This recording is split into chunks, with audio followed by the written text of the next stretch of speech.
Readings of Almighty God's words on the pursuit of the truth. What it means to pursue the truth.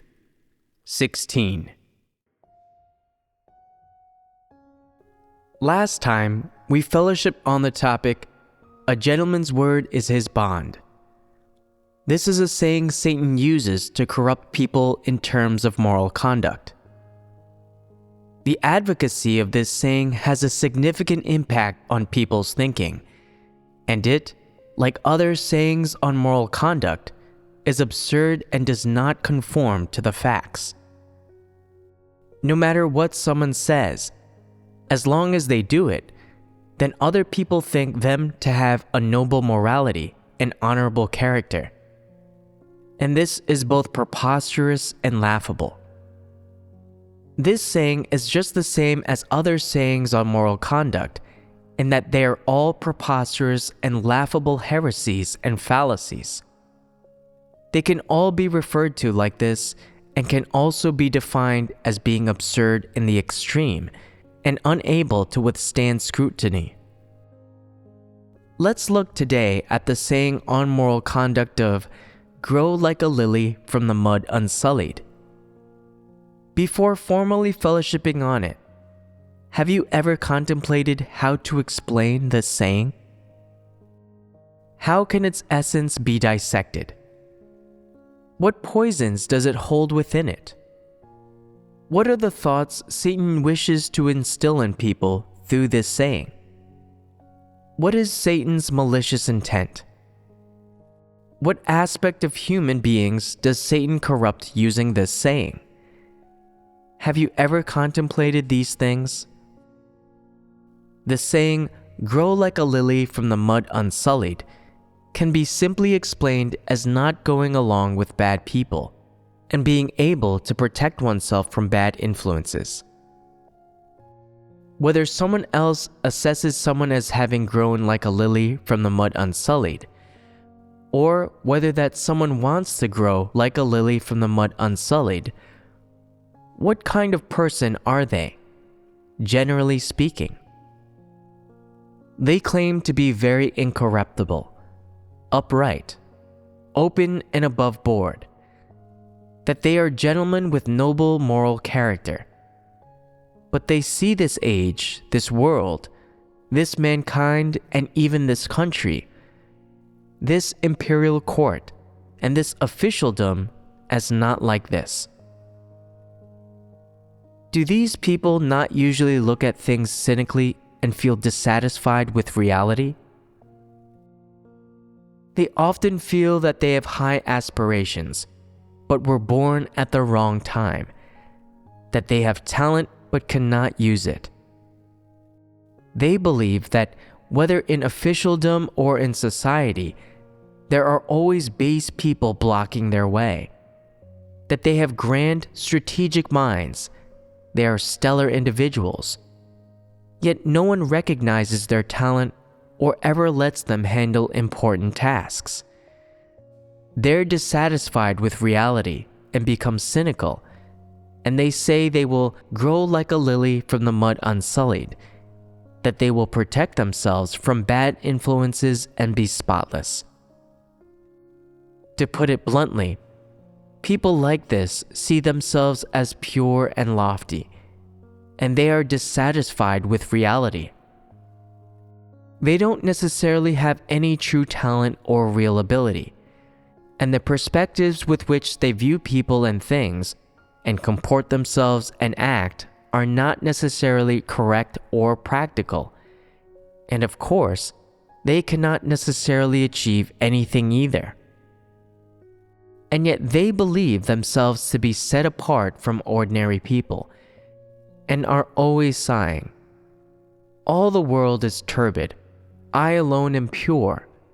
All the people are drunk, I alone am sober." As though disillusioned with the mortal world, and often seeing the wickedness and darkness of the world. To be precise, people like this are cynical. They detest the political and commercial sectors. and they detest literary, artistic, and educational circles.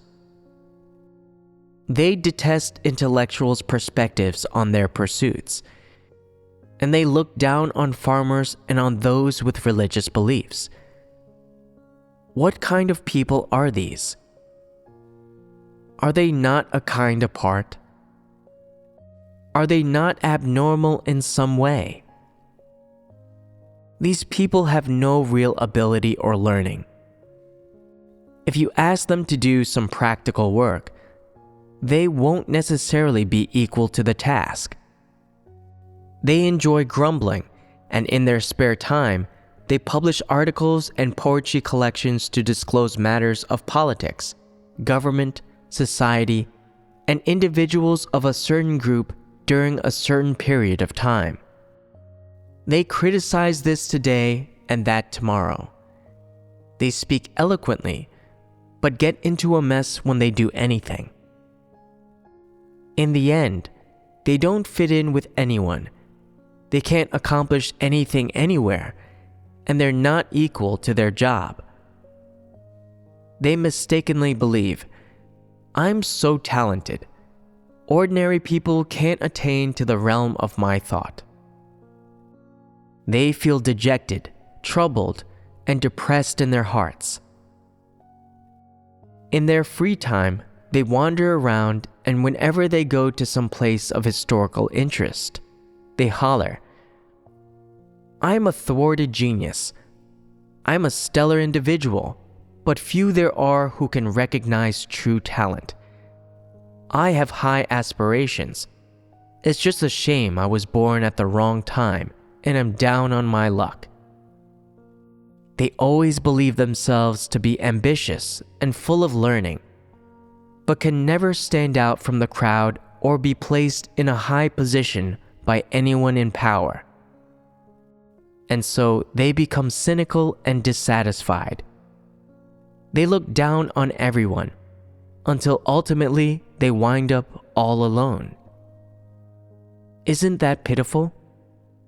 To put it bluntly, people like this are a mad bunch of people who are pompous, extremely aloof, and dissatisfied with reality, and they always feel unsuccessful.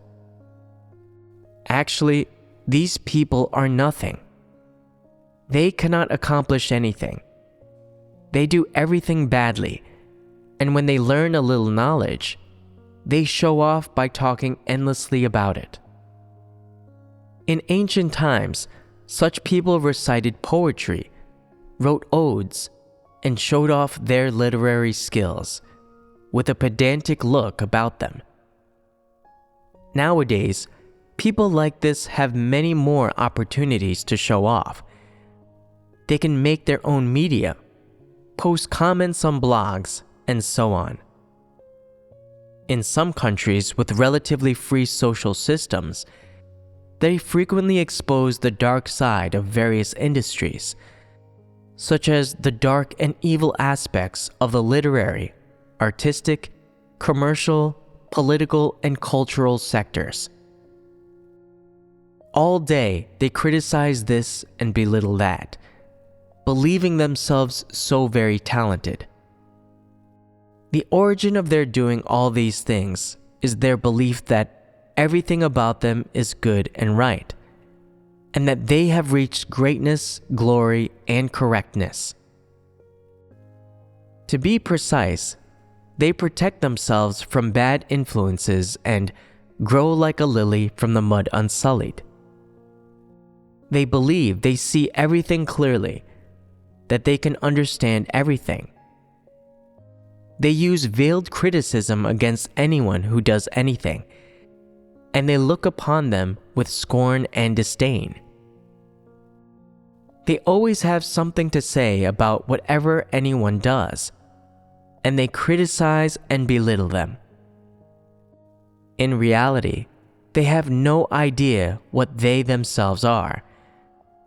They've never known what perspective and standpoint to take that are correct and proper when they say things. They just know how to be loose-tongued and clever-tongued. Are there many people like this in society? What are these people? To say it precisely, they are a mad bunch of people who are pompous and who see themselves as pure and lofty. There have been many people like this throughout history, right? How should you describe and define these people? Are they not idealists? To be precise, these people are idealists. They are unwilling to live in the current real living environment, and their heads are constantly in the clouds, filled with ethereal, empty, invisible, and intangible things. They live in a non-existent and ethereal world. These people are called idealists. So, what perspective do they take to rate other people? They take the moral high ground, and their starting point for rating other people is, I can see your evil and dark side clearly and expose it. Being able to expose the bad and wicked things you do proves that I am not like you. The underlying meaning here is, I grow like a lily from the mud unsullied. You have all been contaminated by this evil trend. You are not good people. Is this not them seeing themselves as pure and lofty? Is this not them overrating themselves and being pompous? Is this not a disguised attempt to elevate themselves under the guise of criticizing reality, exposing the dark side of society, and being dissatisfied with reality? So, how do we define such people? There is a folk saying that goes, I've met shameless people before, but I've never met anyone as shameless as you. Doesn't this describe these people? They are shameless. They have mouths that talk only about right and wrong, and eyes that see only the shortcomings and flaws of others. With their clever mouths, they publicly expose others' shortcomings and flaws. And through doing so, they express their own views and show other people how they protect themselves from bad influences, and how unique and noble they are. Are they really noble? Are they really unique? They're just the same as everyone else. No matter what methods other people use to pursue fame and gain, their methods are obvious. These people, however, assume dignified airs, and their exposure and criticism of others serve as topics and springboards by which they elevate and promote themselves. And they use these means to become famous and influential. Are they not also pursuing fame and gain? Aren't their goals just the same? Are the results not just the same? They just use different means and methods. That's all. It's just like insulting someone using polite language and insulting them using coarse language. The insulting nature is still just the same. Other people become famous in one way, and these people become famous in another way. The final result is the same, as is the intent, the purpose, and the motivation. So there is no difference at all. As for those people in society who proclaim themselves to grow like a lily from the mud unsullied, we have defined them as idealists. The characteristics of such people are that they are exceptionally aloof. They think they're better than anyone else. They regard everyone else as unsatisfactory, and ultimately they conclude that you are all mired in the mud and mired in evil trends. I have surpassed you, and I grow like a lily from the mud unsullied. This is their pomposity. And this is how dissatisfied with reality they are, as though they themselves are so very holy and clean.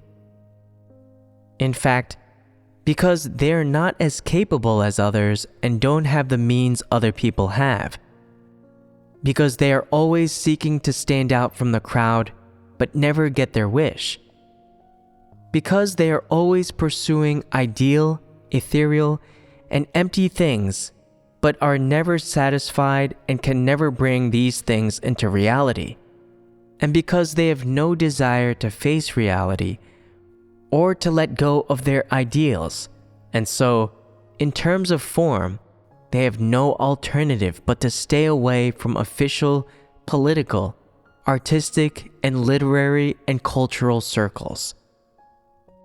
Because they're not welcome in such circles, cannot be accepted, cannot achieve their ambitions, and their ideals and aspirations cannot be realized. In the end, they proclaim themselves to grow like a lily from the mud unsullied, and say that they swim against the current, that they have a noble moral character, and they use such sayings to console themselves. Do you now know how to discern such people by us fellowshipping on them in this way? What exactly are these people in essence? They're nothing, yet they're still pompous. Is this an accurate assessment? People like this have so many ideals, but not one of them can be realized, nor do any of them conform to reality. These things they think of are all vacuous and unrealistic. All day long, these people do no proper work, knowing only to recite poetry and compose odes, criticizing this, belittling that. This is them not doing any proper work, right? Their essence can be seen from their behavior. They have no real talent or learning. Their thoughts and views on reality and life are all vacuous, vague, and unrealistic. And that's why they can follow the fallacy of grow like a lily from the mud unsullied. They strive to be like this, hoping that more people will be like this too. This is wrong. If people are like this, then what can they achieve? To be precise, people like this are without a genuine goal or direction in life, without true belief, without true choice in life, and without the correct path of practice. All day long, their thoughts are wild and unrestrained. They entertain all sorts of outlandish ideas. Their minds are filled with chaotic, empty, and unrealistic things, none of which are realistic. And these people are in fact a kind apart from mankind. Their thinking is both vacuous and incredibly absurd and extreme. Regardless of what group of people they are in, or whether they are upper class, middle class, or lower class in society, they never get along with others and can never be accepted by people. Why is this? It's because their thinking, their pursuits, and the perspectives by which they view people and things are extreme and of a different kind. To be polite, these people are idealists, but to be precise, they are mentally ill and mentally abnormal. Tell me, can mentally ill people get along well with normal people? Not only can they not get along well with their friends and work colleagues, but they can't even get along well with their own families. When these people put forward their views and statements, other people feel awkward and fed up, and they don't want to hear them at all. These statements hold no water and don't work in real life. In real life, the difficulties people face can arise within themselves. They can arise out of people's objective environments, or they can involve the main daily necessities of life. How should these things be faced, handled, and resolved? In terms of minor difficulties, there are those which involve the main daily necessities of life, while in terms of major difficulties, there are those which relate to people's outlook on life, their rules for living, the path they follow, and their beliefs. And it is these problems which are the most real. Yet these idealists always want to detach themselves from these problems and never want to live in real-life situations. Their views, perspectives, and starting point from which they view people and things are not based on these real problems, but are rather wild and unconstrained. You never know what they're thinking, as though they think the thoughts of aliens, things people here on Earth have never heard before, things which sound abnormal to them. Who wants to hear someone saying abnormal things? When people first meet this person and hear them speak, they may feel that what they're saying is really fresh and new, more insightful and cleverer than what ordinary people say. But after a while, they realize that it's all just nonsense. So no one pays attention to that person anymore. They pay no heed to them, and nothing they say enters either their ears or their hearts. Is that person able to perceive it when other people adopt such an attitude toward them? They become aware of it as time passes, and in their heart they think, "No one likes me. What's up with that? Why don't they like me? I'm a stellar individual, but few there are who can recognize true talent." You see, they are always pompous, always believing themselves to be talented, clever, and capable, when in fact they're nothing. No matter what group of people they find themselves in, the final result and end for them is always rejection. This is caused by them following the saying, "Grow like a lily from the mud unsullied." If you have ever wanted to be like this, then I tell you to stop right there, as these people are not normal. If your thinking and the reason of your humanity are normal, then you should do what you ought to do and what you can do, and not seek to be one of those who grow like a lily from the mud unsullied. These people are a degenerate and different kind of human being, and they are not normal. Once we've finished dissecting the essence of people who grow like a lily from the mud unsullied, let's talk about the problems of dissatisfaction with reality and cynicism, which we mentioned when we exposed these people. Some people believe, we believe in God, so we should understand the dark side of society and the evil trends in society and not follow them.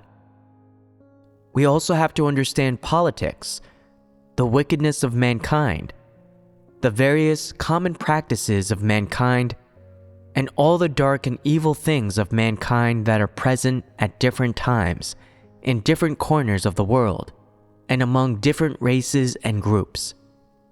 By doing this, we will develop discernment. Is this what God requires of man? Before we fellowship on this topic, some of you may have made this your pursuit.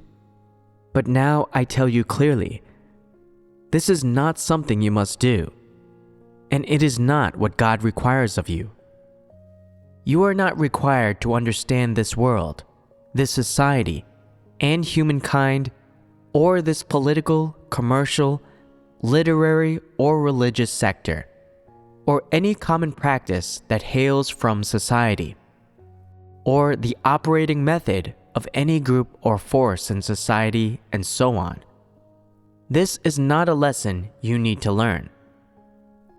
You don't need to be dissatisfied with reality, and you don't need to protect yourself from bad influences. This is not the standpoint or perspective you should take, and it is not the view you should adopt. God has chosen you and allowed you to believe in and follow Him. He does not ask you to be anti-mankind, anti-society, anti-politics, or anti-state. Nor does He ask you to oppose any group, race, or religion. He just simply asks you to follow Him and reject Satan, to come before Him and accept and obey His words, to follow His way and to fear Him and shun evil. God has never asked that you be anti-mankind, anti-society, or anti-state. To be more precise, God has never asked you to oppose a certain government, a certain social or political system, or a certain political policy. God has never asked you to do any such thing. Some people say, all of mankind rejects us, opposes us, and persecutes us. Is it wrong for us to rise up and oppose them and fight against them? They are all against us, so why can't we be against them?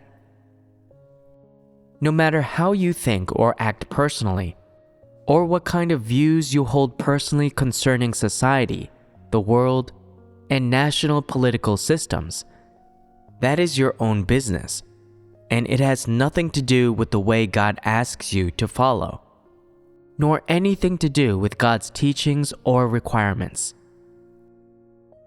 Some people say, since you say these things have nothing to do with God's teachings, that they are not what God requires of us, and not what God asks us to do, why then does God expose Satan, social trends, the dark side of society, and even religion? God exposes these things only so that you can understand them, as these things God exposes are related to people's corrupt dispositions, and to the God-defying views and notions people have. Therefore, in this kind of situation, we must necessarily fellowship on such topics and use such examples. The purpose being to allow people to be able to more accurately and practically know the satanic dispositions revealed by corrupt mankind, and to discern all the different fallacious thoughts and views, and God-defying notions which Satan instills in them, and that's all. This is not done so that people can personally oppose politics, oppose society, and oppose mankind. God never asked people to be dissatisfied with reality, to be cynical, or to protect themselves from bad influences. Some people say, even though God never asked me to be like this, I only believe in God because I'm cynical and dissatisfied with reality. Because I feel that there is fairness and righteousness in God's house, and that the truth holds sway here, and because I'm treated fairly here. That's your business, and it has nothing to do with what God requires. Of course, everyone comes to believe in God for different reasons. Some people believe in God to gain blessings, some to escape the disasters, some to have their sickness cured, some to have a good destination in the future, and then there are some who are dissatisfied with reality, dissatisfied with the world, dissatisfied with society, or have been treated unfairly in society, and so come to God's house seeking comfort and shelter. Everyone's views on belief in God and their original intent or motivation for their belief in God are different. there are also those who are without these things in their hearts, who just want to believe in God and feel that believing in God is a good thing. In any case, when those people who are cynical and dissatisfied with reality come to believe in God, God doesn't commend them or treat them kindly just because they are gifted or talented in some small way. This is because they do not accept the truth. They are exceedingly arrogant, self-righteous, and contemptuous of others. And people like this find it incredibly difficult to accept the truth. You should harbor no hope for such people, nor should you be such people yourselves. I tell you only to be honest, to pursue the truth, to obey God's words, and to fear God and shun evil. Therefore, never believe that just because you are dissatisfied with society and understand it clearly, or that because you previously engaged in some special industry and have a deeper understanding of that industry's dark side, that you have capital and stature in your belief in God, that God loves you, that you meet God's required standards, or that you are a qualified created being. If you do believe such a thing, then I say you are wrong. The views by which you are measuring the situation are wrong. The perspective from which you are seeing things is wrong, and the standpoint you are taking is wrong. Why do I say this? I say it because the standpoint you are taking and the perspective and views by which you view people and things are not based on God's words and do not have the truth as their criterion. If you always take the perspective of worldly people and feel dissatisfied with reality and cynical, then you will detest them. You will want to fight and struggle against them, to reason with them and debate with them about what is right and what is wrong. You will want to change mankind, change society, and even change the political system of a country. There are even some people who will want to expose the dark side of their nation's political elite, believing that by doing so they are rejecting Satan and practicing the truth. This is all wrong. No matter how many things go on within the spheres of the political elite, within business circles or within artistic and literary circles, none of it has anything whatsoever to do with your pursuit of the truth. No matter how much you know about such things, it's all useless, and it doesn't demonstrate that you know Satan's essence, or that you can reject Satan in your innermost heart. No matter how much you know or understand such things, and no matter how specific, how true, or how accurate your understanding is, this does not demonstrate that you are practicing the truth, that you are knowing yourself, or that you are dissecting the satanic thoughts and views within yourself. Nor does this demonstrate that you love God's words and the truth. Much less does it demonstrate that you fear God. Don't think that just because you understand a little about society, or you know the insider rules of an industry or some hearsay most people don't know about, that because you are cynical and dissatisfied with society and you have the courage to expose society's dark side, that you are a noble and honorable person, a cut above the rest, and that you grow like a lily from the mud unsullied. God doesn't want people like that. Before they came to believe in God, some people were timid and hesitant, not daring to expose society's dark side, not having the courage to do it. Now that they believe in God, they feel that they have God emboldening them and backing them up, and so they're not afraid anymore to expose such things. There are even some who go abroad to democratic countries and dare to expose some of the evil doings of the demon that is the CCP. These people then feel they understand the truth, that they have stature and have faith in God. These are all wrong thoughts and views, and it is pointless for them to pursue these things.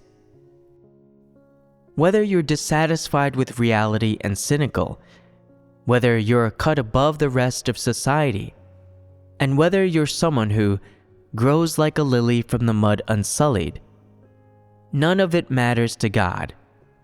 He does not look at such things. What does God look at? God first looks at whether or not you recognize the thoughts and views that come from Satan in your innermost heart.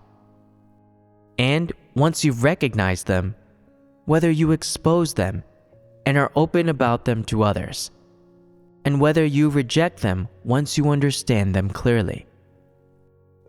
Moreover, God looks at whether or not you consciously pursue the truth in real life, whether you consciously seek the truth principles in how you view people and things, and conduct yourself and act, and what exactly your attitude toward the truth is.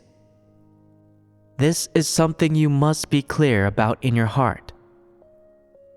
Some people enjoy discussing the past and present, speaking profusely and forcefully about historical court intrigues, outlining in great detail what great events happened in which period within political spheres, what the substantive issues were, and who played a part at key moments, and so on and so forth. They then think they have stature, that they're upright and have a strong sense of justice, saying, "You see, I'm so dissatisfied with society. My gaze penetrates the darkness of officialdom, and I understand it so profoundly and thoroughly." What's the use in saying such things? Who are you trying to butter up? God? Are you showing off how intellectual you are and that you know about so many things? Saying these things is useless. I've never looked at any worthless trash online, nor have I ever been interested in any kind of news or tidings. Why don't I look at these things? Because it's aggravating and disgusting. Some people believe that once they come to believe in God, they must have a sense of justice, and they often pass comment on and are full of hot air about famous people, celebrities, and politicians. And they bring these people's private lives to light, hoping to open up everyone's eyes. They feel like they're jacks of all trades, wise guys, that they know all secrets, and that they're so very clever, knowledgeable, and upright. What's the use in knowing such things? Does it show that you're practicing the truth? Does it show that you've understood the truth? Does it show that you have stature? You can't stop talking about those things in society. But can you say anything about how to do the things right before your eyes and the duty you're supposed to do in conformity with truth principles? You cannot. You have nothing to say. No matter how much you know about those things in society, it doesn't demonstrate that you understand the truth or that you have real stature. Don't think that just because you can see through fake news and fallacies that you have stature, that you have renounced the world and rejected Satan, that you no longer fall in with Satan, and that you have faith in God and are loyal to Him. These are all fallacious views, and none of them represent life at all. If you think, is it not the case that the more dissatisfied with reality I am, the more I expose the great red dragon, the more I hate the great red dragon. The more I hate the world and the more cynical I am, the happier God is and the more He likes me, then you're wrong. The more you pursue those things and the more you follow that path, the less God likes you and the more He grows tired of you. Why is it that the more you pursue those worldly things, the less God likes you? It's because you are not following the right path and not doing proper work. So, when you have some time, you can read God's words more. Listen to hymns. Listen to life experiential testimonies of your brothers and sisters. And everyone can contemplate and fellowship on God's words together. Don't ask about tittle-tattle that has nothing to do with your life entry or your pursuit of salvation. That is done by people with nothing better to do. The way society develops, what course the world will take, how filthy and evil humankind is, and how dark politics is. Have these things anything to do with you? Would you attain salvation if society and the world weren't dark, evil, and filthy? Those things have nothing to do with you whatsoever. Whether or not you can attain salvation is related only to how much of the truth you accept and understand, how much of the truth reality you enter into, and it's related to how well you perform your duty. It's related only to these few things. Don't frequently pass comment on famous people and celebrities, exposing celebrities' disgraceful and dirty behavior to pass the time, showing off how clever you are and how you are a cut above the rest. Those are stupid things to do. Don't be someone like that. That is someone who doesn't do any proper work and doesn't walk the right path. As for the essence of the saying on moral conduct, grow like a lily from the mud unsullied, we've pretty much now fellowshipped about it and dissected it. Moreover, haven't we now fellowshipped clearly on the attitude and views for how one conducts oneself, posited by this saying, as well as what God's requirements and attitude are? Do you also now understand the path people should follow? Is the cynicism we're talking about here a positive thing? Is dissatisfaction with reality a positive thing? Is protecting yourself from bad influences a positive thing? None of these are positive things. We can say with certainty that these are not foundations for you to comport yourself and act upon. They should not become foundations for you to comport yourself and act upon. Much less should they become principles for you to comport yourself and act upon. Therefore, these are things you should let go of and reject. You should clearly discern and entirely relinquish these sayings and theories which come from traditional culture. And you should not take these specious things as the truth or confuse them with the truth. This is because no matter how many years these things have been circulating among humankind, or how deep their roots go among humankind, they cannot stand for a moment before the truth. They are simply not positive things and simply do not deserve to be mentioned in the same breath as the truth. These things have no positive effect on people at all. Not only can they not lead people and bring them to the correct path, but on the contrary, they lead people onto one wrong path after another, making people more aloof and shameless, less self-aware and reasonable, and making God detest them and feel disgusted by them.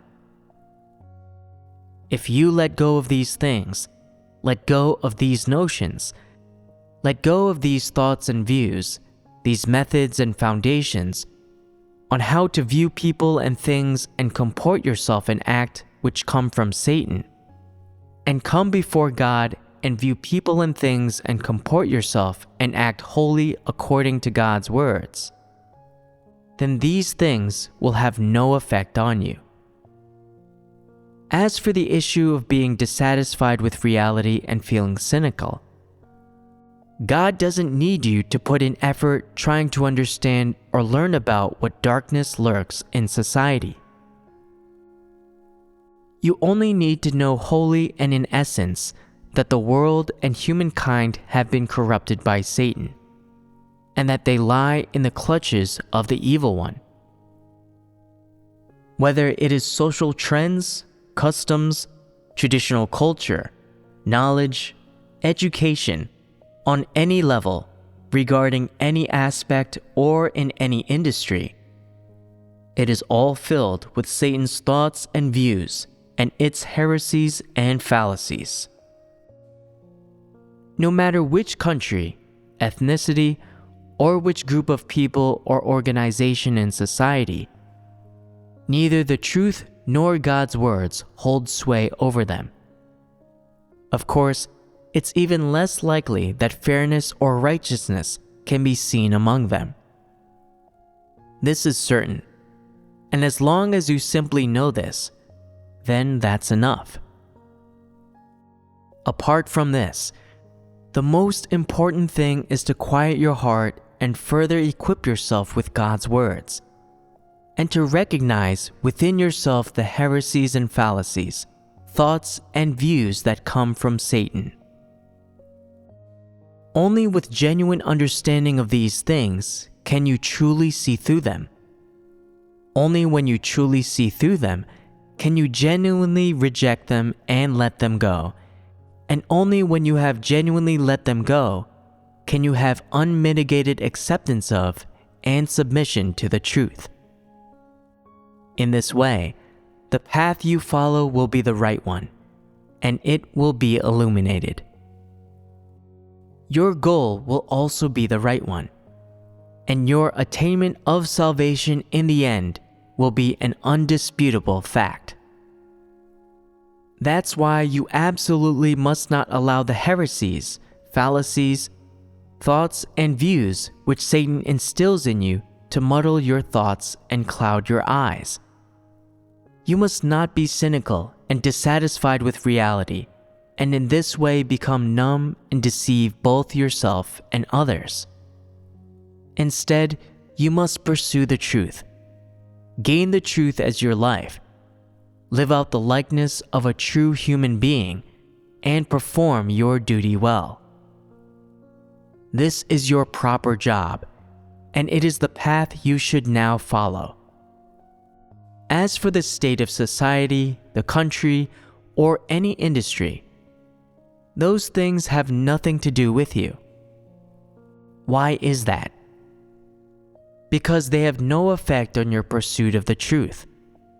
They bear no relation to your pursuit of the truth, no relation to your end, and no relation to your attainment of salvation. Understand? Once you've understood this, you should be clear on how to pursue the truth and gain life.